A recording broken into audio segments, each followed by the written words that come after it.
Welcome to Pima. Registering for classes on your electronic device is easy once you learn the steps. Before you can register for classes, you will need to have taken reading, writing, and math assessments. This tutorial will show you how to determine if all of your assessments have been completed.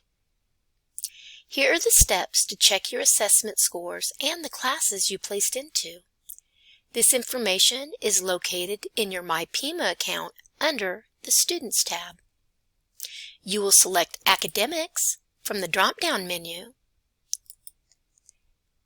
and scroll down the page to the Placement Testing block, where you will see any assessment scores you have on file.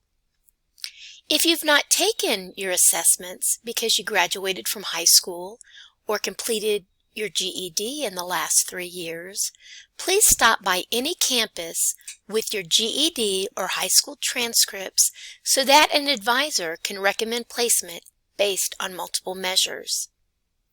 If you have college credits for reading, writing, and/or math, please bring unofficial transcripts to the campus of your choice and request official transcripts from your prior college or university be sent to Pima. If you're not able to come into a center, you can contact virtual services. The contact information for virtual services, as well as the other Pima Student Service Centers, can be found by scrolling up in the Academics page to the Student Affairs block and clicking on the hyperlink called Student Services Center.